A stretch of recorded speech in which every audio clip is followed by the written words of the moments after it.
আবু বকর ওমর উসমান আলীর সঙ্গী কেমন, কেন গো দুই নয়নে রসূল পাক, দুই নয়নে লে পাক, দুই নয়নে রসূল পাক দেখিলে কেমন হতো জন্ম আমার নবীর যুগে হলে। আল্লাহ কবুল করুন, একদিন অন্তত আমাদেরকে মদিনার মেহমান বানিয়ে নাও। আরো জোরে বলুন আল্লাহুম্মা আমিন। মক্কাতে যদি আপনি যান, এক রাকাত নামাজ পড়বেন 1,00,000 রাকাতের সওয়াব। মদিনাতে যদি আপনি যান, এক রাকাত নামাজ পড়বেন 50,000 সওয়াব। দাম কার বেশি? জোরে বলুন। কেন? নেকি বেশি দেখে?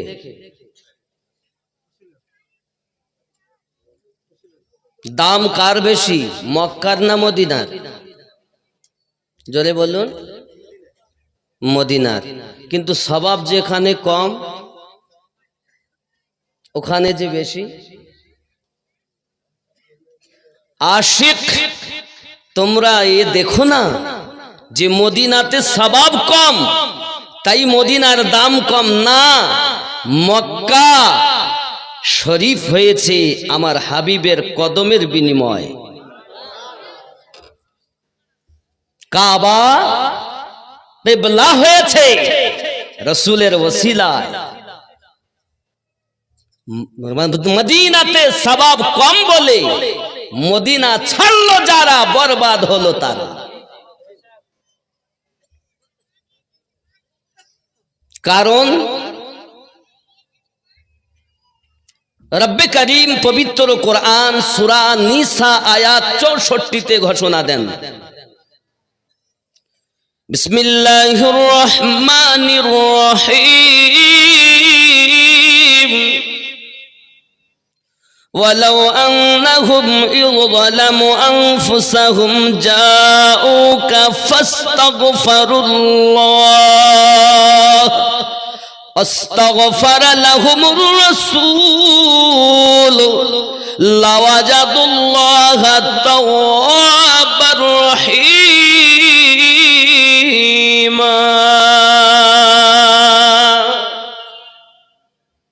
ওয়ালাউ আন্নাহুম ইযলামু अनफुसहुम जाओ, अगर कोई अपने नफ्स पर जुल्म कर ले,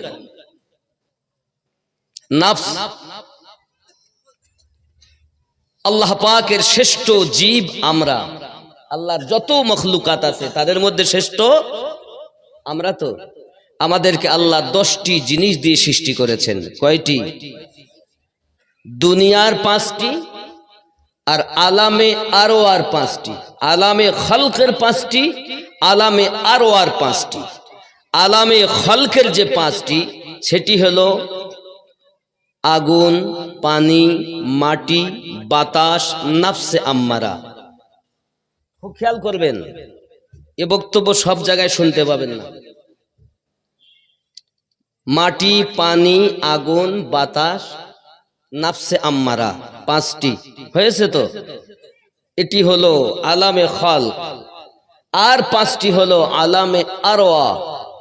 একটির নাম কলব, একটির নাম রুহু, আর একটির নাম সির, একটির নাম খফি, একটির নাম আকফা। এই 5 আর 5 10টি দিয়ে সুন্দর 3.5 হাত গঠনের একজন মানুষ আল্লাহ বানিয়েছেন। কেমন বানিয়েছেন? রব্বে করিম বলেন, লাকাদ খালাকনাল ইনসানা ফি আহসানি তাকওয়িম,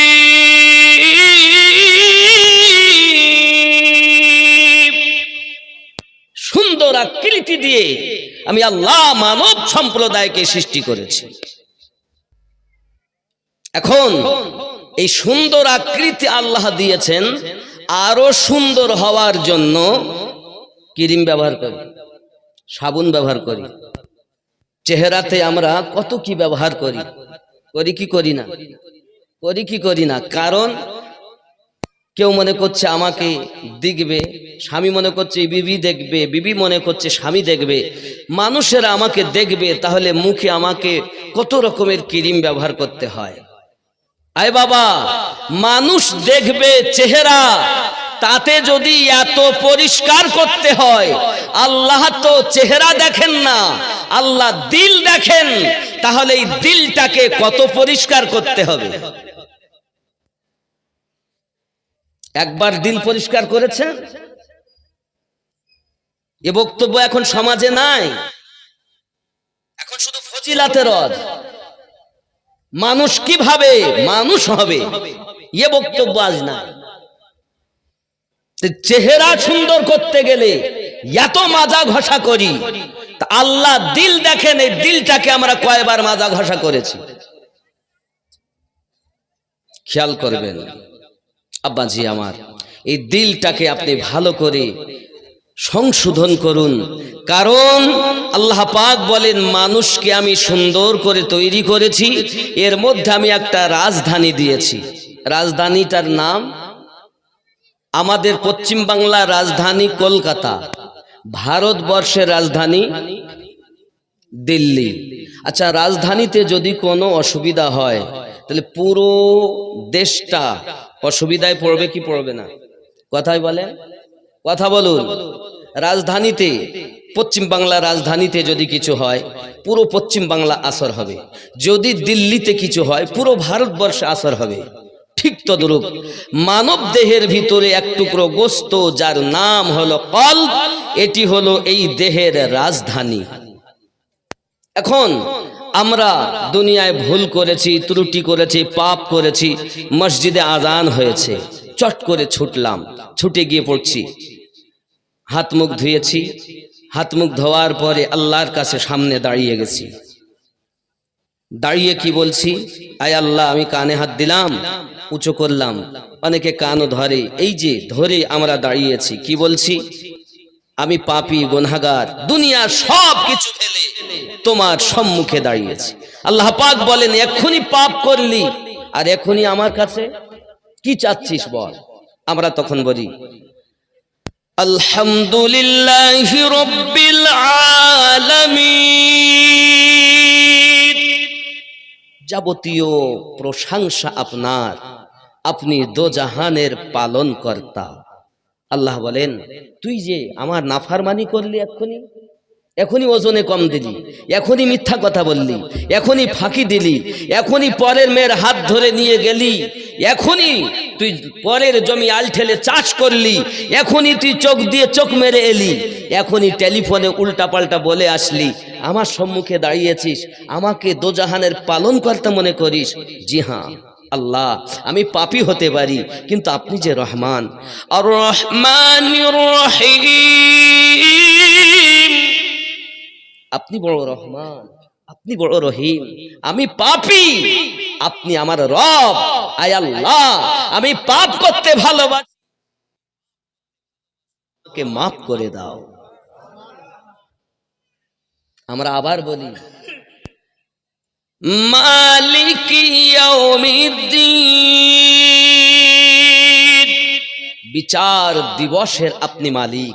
আয় আল্লাহ, আমাকে লাঞ্ছিত করো না, আয় মালিক আমার, তুমি আমাকে মাফ করে দাও। তুমি যে রহমান, তুমি যে রহিম, তুমি যে দয়াল, আমি তোমার নগণ্য বান্দা, আমি তোমার নগণ্য বান্দি, তোমার কাছে ঝুঁকেছি, আল্লাহ আমাকে মাফ করো। আল্লাহ পাক বলেন, ফেরেশতারা, দেখছো আমার বান্দা আমাকে কত ভালোবাসে, এ যত পাপ করেছে সবকে একটা পোটলা করো। জোরে বলুন সুবহানাল্লাহ। হায় হায়, কোথায় আছেন বাবা? জবান যুবক সোনা মানিক মহান আল্লাহ পাক আল্লাহ তাআলা বলেন, বান্দা বান্দি আর কিছু বলবি? আমরা তখন বলি ইয়্যাকা না'বুদু ওয়া ইয়্যাকা নাস্তাঈন।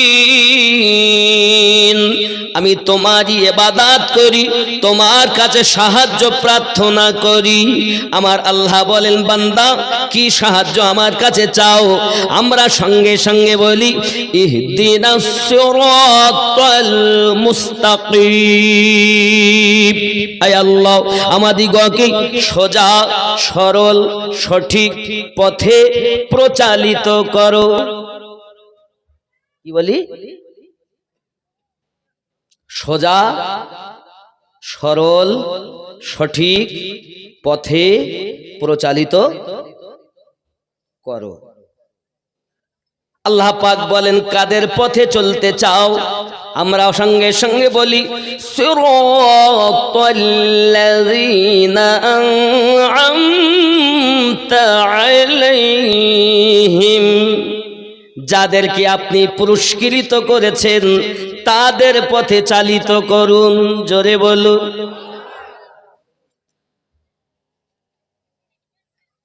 তাদের পথ ছাড়া অন্য পথে চলবে না। না না না না, গায়রিল মাগদুবি আলাইহিম ওয়ালা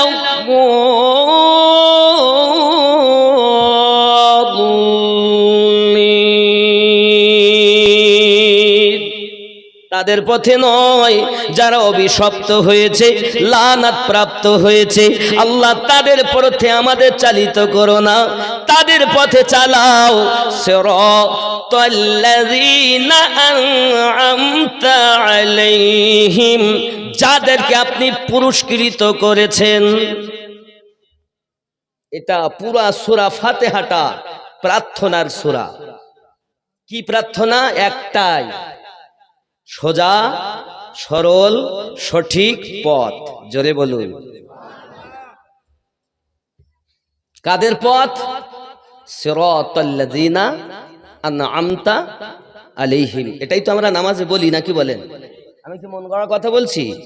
খুব দিলের কান দিয়ে শুনবেন, তাহলে বোঝা যাবে সোজা সরল সঠিক পথ ওটাই যা আল্লাহ পাক যাদের উপরে প্রাইজ দিয়েছেন, উপহার দিয়েছেন, তাদের পথটা হলো সোজা সরল সঠিক পথ। জোরে বলুন।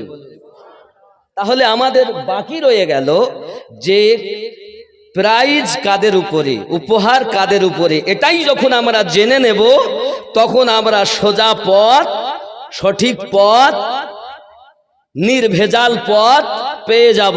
ঠিক কিনা বলুন? এই কথা বলেন না, ঠিক না ভুল বলছি? আয় আল্লাহ, আপনি বলুন কাদেরকে আপনি প্রাইজ দিয়েছেন? আল্লাহ পাক বলছেন, বিসমিল্লাহির রহমানির রহিম, উলাইকাল্লাযীনা আন'আমাল্লাহু আলাইহিম মিনান নাবিয়্যিন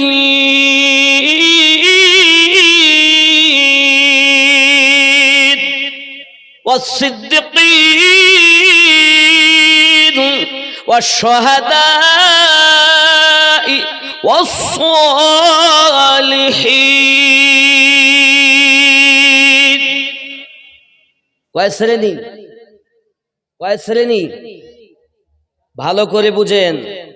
এক নাম্বার নবীন, তাদের উপরে আল্লাহর এনাম, এনাদের নবীনদের পথ সঠিক পথ, সিদ্দিকিনদের পথ সঠিক পথ, শুহাদাদের পথ সঠিক পথ, সালেহিনদের পথ সঠিক পথ। এর বাইরে সব জাহান্নামী পথ, এর বাইরে সব জাহান্নামী পথ। আমরা নামাজেই বলেছি ইহদিনাস সিরাতাল মুস্তাকিম। দুনিয়ার কোন মোল্লার কথা চলবে না, আল্লাহ ও রাসূলুল্লাহর কথা চলবে। ঠিক কিনা বলেন? আমরা মোল্লাতে বিশ্বাসী নই, আমরা রাসূলুল্লাহ ও আল্লাহতে বিশ্বাসী। আমার কথা বুঝতেছেন?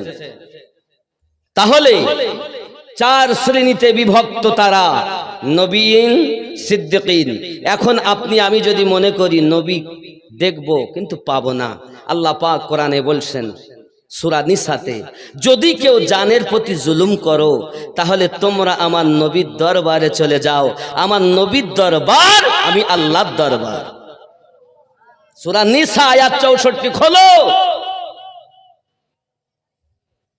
আব্বাজি আমার সোনা মানিকের, আয় আল্লাহ পাক নবী পাকের দরবারে গেলে কি হবে?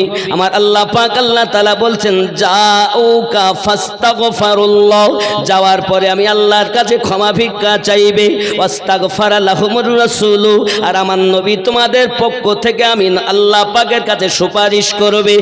লাওয়াজাদুল্লাহ তাওয়াবার রহিমা, আমি আল্লাহ পাক তোমার তওবা কবুল করব, রহমত বর্ষণ করতে থাকবো। বোঝা গেল রব্বে করিম মাফ দিবেন, রাসূলে পাকের ওসিলাতে দেবেন। ওয়াস্তাগফারা লাহুমুর রাসূল, তোমাদের পক্ষ থেকে নবী যখন আমার কাছে সুপারিশ করবে আমি আল্লাহ তোমাকে মাফ দিয়ে দেব। আরো জোরে বলো। এখন যদি কেউ বলে মদিনায় যাব না, মক্কা থেকে আমার কাজ শেষ, এই যুবকেরা মক্কাতে 1 লক্ষ রাকাতের সওয়াব হলে কি হবে? 1 রাকাতের পরিবর্তে 1 লক্ষ পাবো। মক্কাতে হলে কি হবে? মক্কা থেকে মদিনার দাম আল্লাহর কাছে বেশি। দুনিয়ার কোন মোল্লার কথা বলিনি, আল্লাহ পাক বলেছেন হাবিবি তুমি আমার আমি তোমার, তুমি রাজি আমি আল্লাহ রাজি। এখন আল্লাহ পেতে গেলে রাসূলুল্লাহর প্রয়োজন।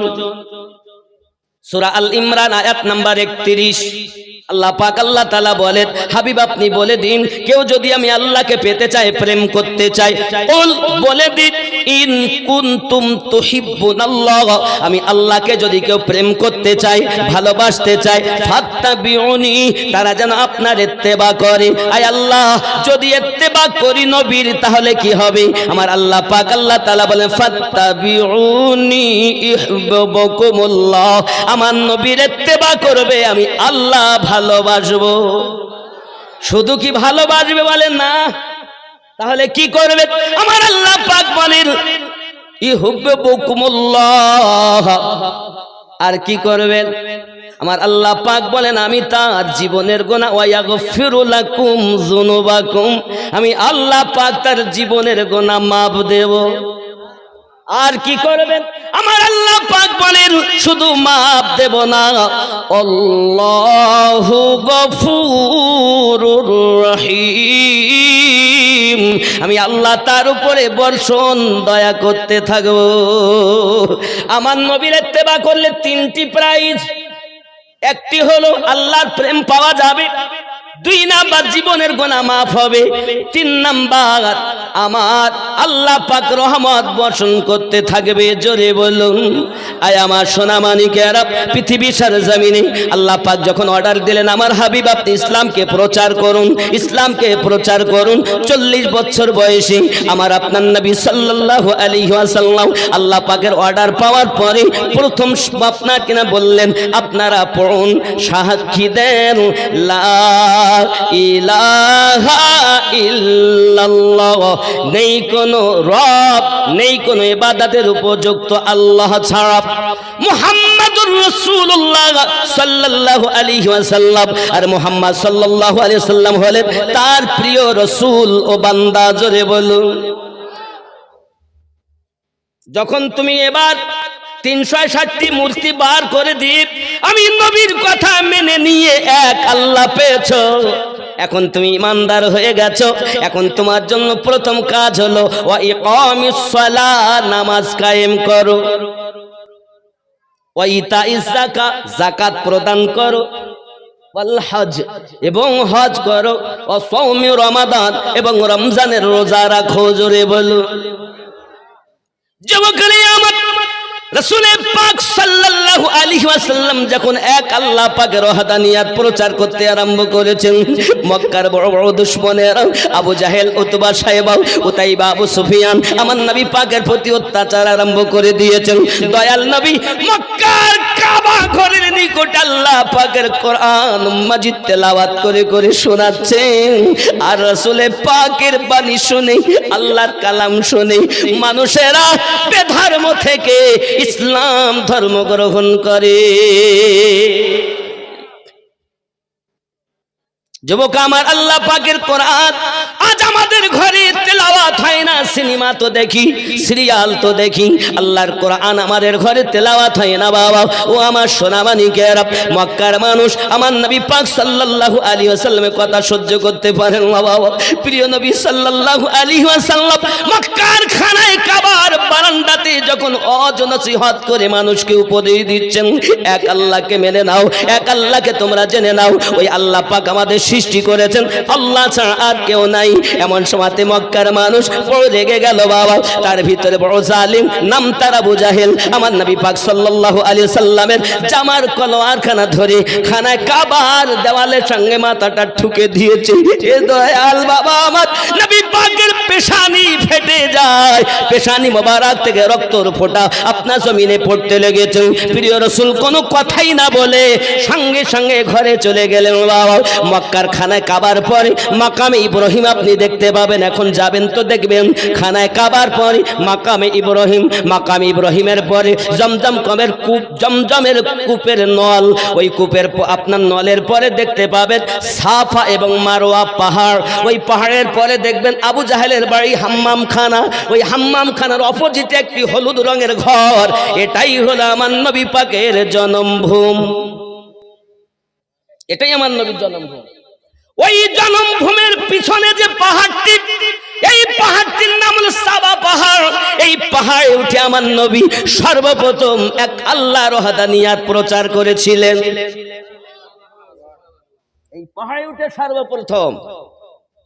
এই যুবকেরা আমার, তাই তো আমি বলি দিনী কত আলোচনায় থাকতাম আমি অধম, সামনে রাসূল পাক হতেন, পাশে সাহাবাগণ। সুবহানাল্লাহ। আজ আমি বক্তব্য রাখছি, আপনারা শুনছেন। আর ওই সময় যদি জন্ম হতো, নবী বক্তব্য রাখতেন আর আমরা শুনতাম। রাসূল আমার মক্কার খানায় কাবার নিকটে যখন ইসলাম প্রচার করতে আরম্ভ করেছেন, সোনা মানিকেরা আমার মাথায় রাখুন, আমার নবী টুকটুক করে বাড়িতে পৌঁছালেন। আম্মা খাদিজাতুল কুবরা সালামুল্লাহি আলাইহা, আম্মা জান আমার রাসূল পাকের যখন পেশানি থেকে রক্ত ঝরতেছে, সঙ্গে সঙ্গে উনি আর কোনো কাপড় চোপড় পেলেন না, এমন কোনো জিনিস পেলেন না যাহা দিয়ে আপনার কিনা মাথা ব্যান্ডেড করে দিবেন। উনি মাথা তো ব্যান্ডেড করতে পারলেন না বাবা, মাথা তো ব্যান্ডেড করতে উনি পারলেন না, কিন্তু করলেন কি জানেন? হযরতে আম্মা জান খাদিজাতুল কুবরা সালামুল্লাহি আলাইহা আমার রাসূল পাক সাল্লাল্লাহু আলাইহি ওয়াসাল্লাম এই রক্ত মোবারক ঝরা সইতে পারছেন না, নিজের বাড়িতে কোনো কাপড় নাই। ও মলবিটোলার জননী মা খালাও, শুনে নেন, রাতের বেলা মক্কা নগরের সর্বশ্রেষ্ঠ ধনী মহিলা আম্মা খাদিজাতুল কুবরা রাদিয়াল্লাহু তাআলা আনহা ঘরে এমন বাড়তি কাপড় নাই যে কাপড়টি ছুঁয়ে আমার নবী পাকের মাথায় ব্যান্ডেড করে দেবে। একবার কি চিন্তা করেছেন আমার নবীর জন্য তিনি কত কুরবানি দিয়েছে?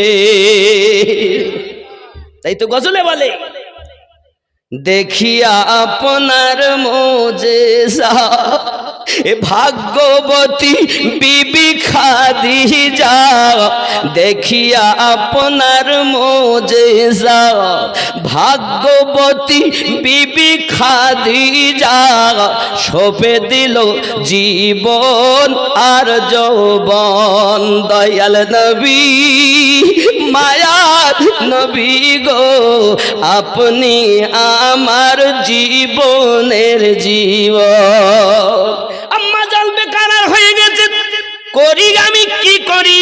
নিজের ওড়নার একটি কানা ছিঁড়ে নিলেন, নেওয়ার পরে আমার নবী পাকের পেশানিতে ব্যান্ডেড করে দিলেন। আমার দয়াল নবী সাল্লাল্লাহু আলাইহি ওয়াসাল্লাম এমনি করে আপনার কিনা ঘরের ভিতরেই রয়েছেন। এখন দুশমনের দলেরা ঘরের বাইরে আপনার উটের পচা নাড়ি ভুঁড়িগুলো আপনার ঘরের বাইরে রেখে গিয়েছেন। আবু জাহেলের দলের লোকেরা রেখে গিয়েছি, আব্বা এত দুর্গন্ধ, ওই দুর্গন্ধতে ঘরের ভিতরে থাকা যায় না। আমার দয়াল নবীজি বাইরে এসে নিজের হাত মোবারক দিয়ে নোংরাগুলো পরিষ্কার করে দিয়েছেন। দেওয়ার পরে মহান আল্লাহ পাকের দরবারে হাত উঠিয়ে ফরিয়াদ করেন, মালিক আমার উম্মত চিনতে পারে না, তুমি তাদেরকে মাফ করে দাও। এরকম দয়াল নবী কি দুনিয়াতে আর হবে? হে বাবা, আর কি পাওয়া যাবে? তাহলে এমন নবী যখন আমরা পেয়েছি, গর্ব করি, ফখর করি। আমাদের নবী শ্রেষ্ঠ নবী, ওই নবীর উম্মত হয়ে আমরাও শ্রেষ্ঠ হয়েছি। ওই রাসূলকে যত ভালোবাসা যাবে, আমার আল্লাহ তত রহমত বর্ষণ করি যাবে। রাগ করছেন কথা? ইসলামের প্রাথমিক যুগ, বড় কষ্ট বাবা। আমার দয়াল নবী মুস্তাফা কখনো বদদুয়া করেননি, সদা সর্বদা আল্লাহ পাকের কাছে আমাদের জন্যই দোয়া করেছেন বাবা। আমার নবী তেলাওয়াত আবার শুরু করেছেন খানায় কাবার কাছে এসে। এমন সময়তে রাসূল পাক সাল্লাল্লাহু আলাইহি ওয়াসাল্লামের বাণী শুনে বাবা, এক ইহুদি তার একটি বালক ছেলে 6 থেকে 8 বছর তার বয়স হবে। ওই ছেলেটি আমার নবী পাকের তেলাওয়াতে কোরআন শোনে আর আমার নবী পাকে জিয়ারত করে। এত সুন্দর তেলাওয়াত, যত শুনে তত ভালো লাগে, আমার নবীর প্রেমে পড়ে যায়। প্রেম প্রেম প্রেমে যখন পড়ে গেল, বাপ জিজ্ঞাসা করে, খোকা তুই কোথায় যাস? বলে রাসূল তেলাওয়াত করেন, আমার ভালো লাগে। তার কথা দুনিয়ার কোন কবির কাব্য নয়, সাহিত্যিক নয়, এমন বাণী আমার পিতা আপনি যদি শোনেন আপনিও মুগ্ধ হয়ে যাবেন। বুঝতে পেরেছি তোকে মুহাম্মদ সাল্লাল্লাহু আলাইহি ওয়াসাল্লাম জাদু করেছে, জাদু করে ফেলেছে। জোরে বলুন নাউজুবিল্লাহ। আমাদের নবী কি জাদু করে? হ্যাঁ। কেউ বলে নবী জাদু করেছে, আমি বলি হ্যাঁ। নবী তলোয়ার চালিয়েছে, আমি বলি হ্যাঁ চালিয়েছে। কিসের তলোয়ার? প্রেমের তলোয়ার। কিসের জাদু? প্রেমের জাদু। জোরে বলে। কার প্রেম? আল্লাহ ও রাসূলের প্রেম। তুমি দুনিয়ার তলোয়ার ভেবো না, ইশকের তলোয়ার রাসূল চালিয়েছে। যত ইশকের। আব্বাজি আমার সোনা মানিকের পিতা বলে আজ যাওয়া হবে না মক্কার খানায় কাবার নিকটে, এখন তুমি বাড়িতে থাকবে। ছেলে তো বলে পিতা সম্ভব নয়, এখন তার পায়ে শিকল দিয়ে বাড়িতে আপনার কিনা বেঁধে রেখেছি। ছেলেটা আর মক্কায় আমার নবীর কোরআন মাজিদ তেলাওয়াত শুনতে যেতে পারে না। এই আমার জবাব, আমার জওয়ান যুবকেরা, আপনাদের কাছে আমি অনুরোধ করব বাবা, আমার রাসূল পাকের তেলাওয়াতে কোরআন মাজিদ কত সুন্দর ছিল। আজ আমাদের ঘরে কেন এত আল্লাহ পাকে গজব দান করে? একমাত্র আমরা আল্লাহ পাকের কোরআন মাজিদ ছেড়ে দিয়েছি। বন্ধুরে আমার, চলুন না কেন দেখি। এখন ছেলেটি মাকে বলে, মা আমাকে একটু ছেড়ে দাও না, আমি রাসূল পাকের দিদার করব। জোরে বল। কার দিদার? নবীর। আব্বাজি আমার এই কথা যখন বলতেছেন, এমন সময় মা বলে যাওয়া সম্ভবপর হবে না, বেঁধে রেখেছি, তুমি মুস্তাফা ছেড়ে দাও। কারণ আমরা হলাম এই মক্কা নগরীর ধনী, আমাদের তেলাওয়াত, আমাদের ধর্ম আলাদা, তাদের ধর্ম আলাদা। এখন যাওয়া যাবে না বাবাজি। এমনি করে আপনার কিনা দেখা গেল এই আপনার ঘটনাটা ঘটতেছে আস্তে আস্তে করে। আমার নবী পাক সাল্লাল্লাহু আলাইহি ওয়াসাল্লাম যখন মক্কা থেকে মদিনায় আপনার রওনা দিয়েছেন বাবা, মদিনাতুল মুনাওয়ারায় যখন নবী গেছেন, নবী পাকের বাণী শুনে ওই 6 থেকে 8 বছরের বালক প্রেমে পড়ে পাগলের মতো হয়ে আছে বাবা। এমনি করে খাওয়া দাওয়া বন্ধ করে দিয়েছে। মা যদি খেতে দেন খায় না, মা যদি আপনার কিনা পানি দেয় পান করে না, খাবার দেয় খাওয়া দাওয়া বন্ধ করে দিয়েছে। আব্বা আমার খাওয়া ভালো লাগে না, নবী ভালো লাগে। ছোট্ট বালকের প্রেম কেমন? আমরা সুন্নিরা এজন্য তো দরুদ পড়ি, সালাম পড়ি, কারণ আমাদের দরুদ ও সালামে বড় মজা লাগে। যুবকরে আমার, ইহুদির ছেলে খাওয়া ছেড়ে দিল যখন, মা বলে বাবা তুই খাস না কেন? ভালো লাগে না। বাপ বলে খাস না কেন? ভালো লাগে না। কোনো খাবার আমার ভিতরে ঢোকে না, আমার মন চায় শুধু নবী নবী। জোরে বল। দয়ার নবীর মোহাব্বত এমন হয়ে গেল তার কলবে, তার দিলে। হে বাবাজি আমার, আস্তে আস্তে ক্লান্ত হয়ে গেল। বাপ ডাক্তার দেখাতে আরম্ভ করেছি, কবিরাজ দেখাতে আরম্ভ করেছি, দেখো ট্রিটমেন্ট শুরু করেছি। বাবা ট্রিটমেন্ট করে কোনো কাজ হয় না, কোনো রকম কোনো লাভ হয় না। এখন কোনো রকম কোনো কাজ যখন হয় না, দিন দিন ছেলেটা আরো ক্লান্ত হয়ে গেল। বাবা একটি মাত্র ছেলে, বাপ বড় ধনী মানুষ, তার সমাজে একটা নাম যশ রয়েছে। বাবা এখন ছেলে যদি মারা যায়, তাদের দ্বিতীয় কোনো সন্তান নাই, তাই তারা ডাক্তার কবিরাজ করে, কোনো রকম কোনো কাজ যখন হচ্ছে না, আব্বা আমার ছেলেটি বলে পিতা আমার খাওয়া ভালো লাগে না, এমনকি জবান বন্ধ হয়ে গেল। বাপ বলে বাবারে তো শেষ ইচ্ছাটা বল, জানি আমি তুই মারা যাবি, বাঁচবি না দুনিয়ায়, তবে বল তোর শেষ ইচ্ছা কি? ছেলেটি বলতেছে পিতা গো, আমার শেষ ইচ্ছা যদি পূর্ণ করে দেন তাহলে আপনার কদমে আরজি রাখি, মরণের আগে একটি মাত্র আশা, আমার দয়াল নবীর সঙ্গে দিদার করাইয়া দেয়। জীবনে হবে কি তোমার দিদার, ইয়া রাসূলুল্লাহ,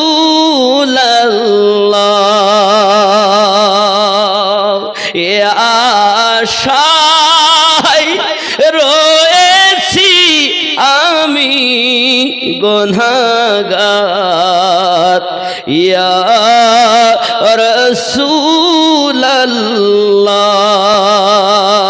জীবনে হবে কি তোমার দিদার,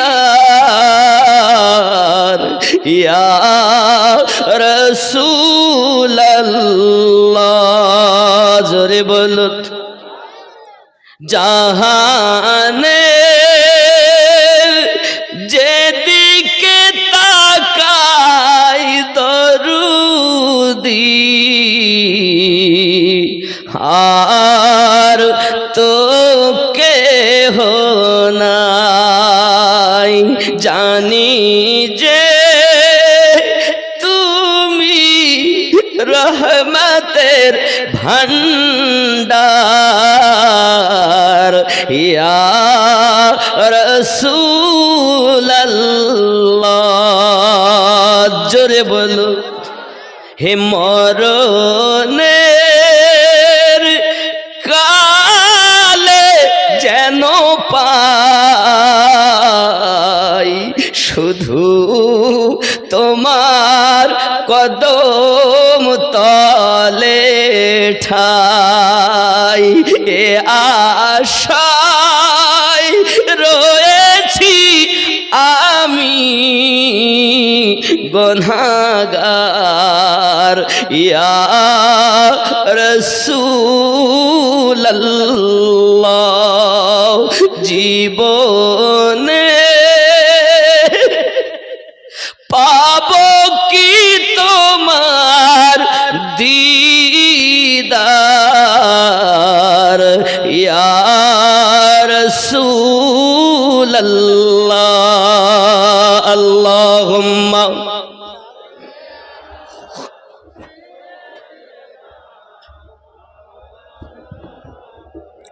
ওয়া আলা আলি। মাশাআল্লাহ। আরো জোরে বলুন না ইয়া রাসূলুল্লাহ। বাপ দেখে ছেলে তো আশায় নবীর দিদার করবে, তো শেষ ইচ্ছা তো ওয়াদা করেছি আমি পূর্ণ করব।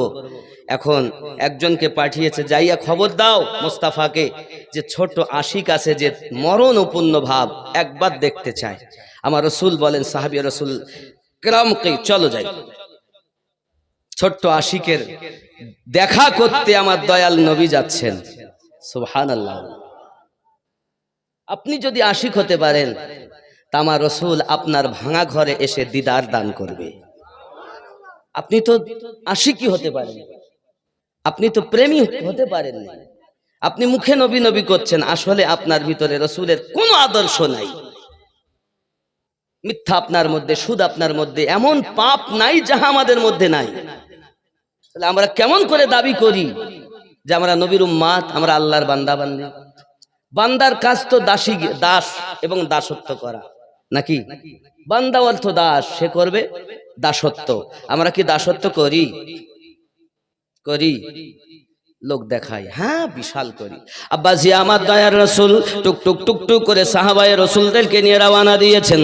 যেই না রওনা দিয়ে গেছেন, এমনি সমাতে আপনার ইহুদি হলো আমার নবীজিকে আপনার সম্মান করে বাড়িতে নিয়েছেন। জোরে বলুন। নবী আমার যেই না ইহুদির ঘরে প্রবেশ করেছেন, এই যুবকেরা প্রবেশ করার পরে দেখা গেল ওই ছোট্ট আশিক উঠে আপনাকে না বসতে পারে না, চোখ মেলতে পারে না। পিতা তার কানের কাছে যাইয়া বলছে, বেটা রে দেখো যার আশিক তুমি, তোমার মাসুক এসে গেছে। যেই কথাটুকু পিতা বলেছেন, সঙ্গে সঙ্গে বেটা চোখ দুটি খুলে যেন মরা দেখে জীবন পেয়ে গেল। আমার নবীজিকে যেই না দেখেছেন উঠে দাঁড়িয়ে গেছেন, ইয়া রাসূলুল্লাহ সাল্লাল্লাহু আলাইহি ওয়াসাল্লাম, হুজুর আমাকে maaf করবেন, হুজুর আমাকে ক্ষমা করবেন, হুজুর আমি হয়তো আর বাঁচবো না, আমি আপনার ছাড়া আমাকে কিছু ভালো লাগে না, আমি আপনার প্রেমিক, আমি আপনার পাগল, হুজুর আপনার ছাড়া আমার ভালো লাগে না, আমি বাঁচবো না, আমার উপায় কি হবে? আমার দয়াল নবী বলেন, জলদি করে পড়ে নাও লা ইলাহা ইল্লাল্লাহু মুহাম্মাদুর রাসূলুল্লাহ। সাবিরে আর কাঁদতে হবে না, আমি নবী এই দুনিয়া থেকে আখিরাত পর্যন্ত তোমার জামিন হয়ে গেলাম। এ যুবকের আমার দয়াল নবী যদি জামিন হয়ে যান, তাহলে তার হালাত কি হবে, তার অবস্থা কি হবে? আব্বাজি আমার প্রিয় রাসূল সাল্লাল্লাহু আলাইহি ওয়াসাল্লাম এই কথাটি বলেছেন, আর ছেলেটি আপনার কিনা বসে থাকতে আবার শুয়ে যায়। এমনি সমাতে আপনার কিনা রাসূলে পাক সাল্লাল্লাহু আলাইহি ওয়াসাল্লাম ইহুদির বাড়ি থাকাকালীনে ওই ছোট্ট ছেলেটি আপনার দুনিয়া থেকে মৃত্যুবরণ করে। ইন্না লিল্লাহি ওয়া ইন্না ইলাইহি রাজিউন। ছোট্ট সাহাবী দুনিয়া থেকে যখন ইন্তেকাল করে গেছেন, বাপ দেখতেছে আমার রাসূলে পাককে ডেকে, একে আর আমরা কি করব? নিয়ে যান, আপনি নিয়ে যান। আমার দয়াল নবী বলেন, সাহাবী রাসূল আমার ছোট্ট আশিক, চলো তাকে নিয়ে চলে যাই। এখন আমার নবী পাক সাহাবী রাসূল সহ ছোট্ট আশিকের লাশ মোবারক মদিনাতুল মুনাওয়ারাতে নিয়ে এসেছেন। যদি বলুন সুবহানাল্লাহ। মদিনার বাজারে ঘোরাচ্ছেন, ইয়াশরিফ দেশে ঘোরাচ্ছেন, গলি গলি ঘোরাচ্ছেন। আমার রাসূল বলেন, ভালো করে তাকে ঘোরাও, মদিনার মানুষ যেন দেখে আমার ছোট্ট আশিকের জানাজা বড় ধুমধাম করে উঠবে। ছোট আশিক এর জানাজা বড় ধুমধাম করে উঠাতে হবে। আব্বাজি আমার তা জানাজাটা বড় আনন্দের সহিত সাহাবী রাসূল আপনার মদিনার গলিতে ঘোরাতে লেগেছেন। ঘোরাতে ঘোরাতে ঘোরাতে ঘোরাতে এমন অবস্থা হয়ে গেল, যখন আপনার নিয়ে গেছেন দাফন করার জন্য, আমার নবী পাক সাল্লাল্লাহু আলাইহি ওয়াসাল্লাম ডিঙি মেরে মেরে আপনার চলছেন, বারবার পাসিনা মোবারকা নবী আমার মুছতেছেন। সাহাবী রাসূলের আরজি করছেন, হুজুর আপনি ডিঙি মেরে কেন চলতেছেন? ফাঁকা তো এত ময়দান, আপনি ডিঙি মেরে কেন চলতেছেন? বারবার কেন আপনি পাসিনা মোবারকা বুঝতেছেন? আমার নবী বলেন, সাহাবী রাসূল আপনারা দেখেন না আমি নবী যাহা দেখি, আপনারা শোনেন না আমি নবী যাহা শুনি। আমার এই ছোট্ট আশিকের জানাজাতে আল্লাহ পাক এত ফেরেশতা পাঠিয়ে দিয়েছেন যে আমি নবী সোজা করে পা ফেলতে পারি না।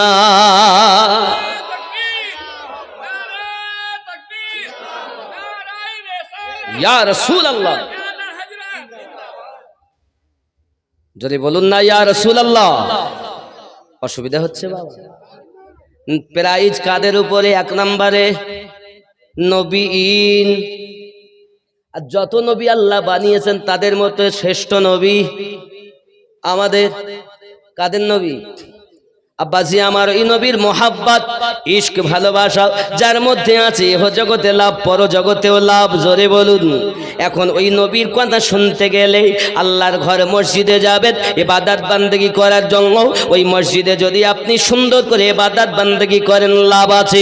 বাবাজি, পৃথিবীর সব থেকে খারাপ জায়গাটার নাম হলো বাজার, আর পৃথিবীর সব থেকে ভালো জায়গাটার নাম হলো মসজিদের ঘর, মসজিদ ঘর। এই মসজিদের ভিতরে যদি আপনি নফল ইবাদত করেন আলাদা সওয়াব, তেলাওয়াত করেন আলাদা সওয়াব, জিকির আজকার করেন আলাদা সওয়াব, হে বাবা ফরজ ওয়াজিব সুন্নাত পড়েন আলাদা সওয়াব। যদি কিছুই না বলে উযু হালাতে যদি মসজিদে বসে থাকেন, প্রত্যেক নিঃশ্বাস প্রশ্বাসে 10টি করে নেকি। কিন্তু আল্লাহর ঘর মসজিদে জুমার ফরজে সালাম ফিরিয়েছে তো আর নাই, ফাঁকা।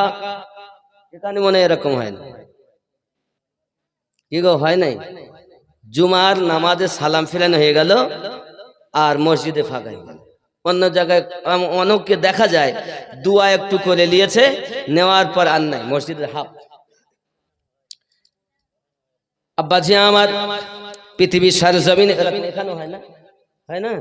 ওই নফল ইবাদত করতে হবে, নওয়াফিল ইবাদত আপনি তখন পাচ্ছেন না, ব্যস্ততা আছেন। আমার মনে হয় না যে এরা আর পড়ে ওই ফরজটুকু, মানে সেই মক্কাতে আর মদিনায় আমরা গেছি তো এরা কাবাকেও সম্মান করে না, কাবার দিকে পর্যন্ত পা মেলিয়ে সব বসে থাকে। আমি নিজের চোখে দেখছি, আর মোবাইলে ফটো আছে, এই মোবাইলে দালালি কথা বলছি। যে কাবার দিকে ফিরে আমরা নামাজ আদায় করি, তারা নামাজ তারাও আদায় করে, আদায় করার পর তারা খানায় কাবার দিকে ফিরে পা লম্বা করে কোরআন শরীফ পড়তে। আর কাবাকে আমরা ভারতবাসী, বাংলা ও পাকিস্তান, আমি দেখি এরা যা কাবাকে সম্মান করে, নবীকে সম্মান করে, অন্য কোন দেশের মানুষ তাহা করে না। জান্নাতে যদি যায় তো এরাই আগে যায়। আপনি মক্কার মানুষ মনে করছেন, তাদের মতো বিয়াদব নাই, চোখে দেখা কথা। যুবক আমার, খানায় কাবার দিকে আমরা থুতু ফেলাকেও বিয়াদবি মনে করি নাকি? তাহলে থুতু ফেলা যদি বিয়াদবি হয়, তার পা যদি দেয় শার্ট করে, হ্যাঁ মশলা আছে। যদি বেটা অসুস্থ হয়, তার বসার মতো ক্ষমতা নাই, তাহলে পা বেকানোর মতো ক্ষমতা নাই, তাহলে কেবলার দিকে পা করে নামাজ আদায় করার হুকুম দেওয়া হয়েছে। কিন্তু সুস্থ হালাতে কোন ব্যক্তি কাবার দিকে পা করে নামাজ দৌড় মারছে, লোকটা আমি দেখছি, কিন্তু এসে বসে আছে কাবার দিকে পা দিয়ে তেলাওয়াত। এই বড় লম্বা দাড়ি, দাড়ি হলে কি হবে? মাথায় পাগড়ি থাকলে কি হবে? ইশক নাই, মোহাব্বত নাই, আদব নাই। মসজিদ নববী মদিনাতুল মুনাওয়ারাতে, সেখানেও গিয়ে দেখি লোক নামাজ পড়ার পর, আমরা তো আসরে যেতাম আর এশা পড়ে আসতাম, তো এর মধ্যে দেখি কত রকমের মানুষ। হে বাবাজি আমার, মদিনাতেও মসজিদ নববীর ভিতরে রাসূলে পাকের রওজার দিকে পা, একদম সোজা কাবার দিকে পা, তার মানে আমার নবীর রওজাও সামনে, কাবাও সামনে। এত বড় বিয়াদব যুবক আমার। এর জন্য অনুরোধ করব, আপনারা আমরা আশিক হব, দুশ্মন হব, কি হব? পাগলা কাদিস না রে গাছতলায়, বড় পীরের নাম নিলে আল্লাহ পাওয়া যায়। জোরে বলুন। আপনারা হয়তো বলেন, হুজুর কোরআন শরীফের দলিল আছে? আরে গৌসে পাকের শানে আল্লাহ আয়াত নাজিল করেছেন। কোরআনুল মাজিদের 42 নাম্বার সূরা, সূরাটির নাম সূরা আশ-শুরা, আয়াত নাম্বার 23। জোরে বলে কি আছে আয়াতে? এই আয়াতটি শুধু গৌসে পাক নয়, খাজা গরিব নওয়াজ, এক কথায় আল্লাহ পাক যে বলেছেন, আমরা নামাজে বলেছি সিরাতাল লাযিনা আনআমতা আলাইহিম, এই 4 নাম্বার যে নবীন, সিদ্দিকিন, শুহাদাইন, সালেহিন। এই সালেহিনের বাংলা অর্থ নেককার ব্যক্তি। আমার গৌসে আজম ছিলেন নেককার ব্যক্তি। এই আয়াত সূরা শুরা আয়াত 23 গৌসে আজমের শানে, খাজা গরিব নওয়াজ শানে, তরিকতের সমস্ত আউলিয়াদের শানে আল্লাহ পাক আয়াত নাজিল করে বললেন, কুল্লা আসআলুকুম আলাইহি আজরান ইল্লাল মাওয়াদ্দাতা ফিল কুরবা। এই আয়াতে কারিমার তাফসীর পড়ো, বড় বড় তাফসীর কারকগণ লিখেছেন এই আয়াতটি আল্লাহর সলিহিন বান্দাদের শানে অবতীর্ণ হয়েছে, আবার আহলে বায়াতের শানে অবতীর্ণ হয়েছে। আরো জোরে বলুন। আমরা যখন নামাজ পড়ি তখন নামাজ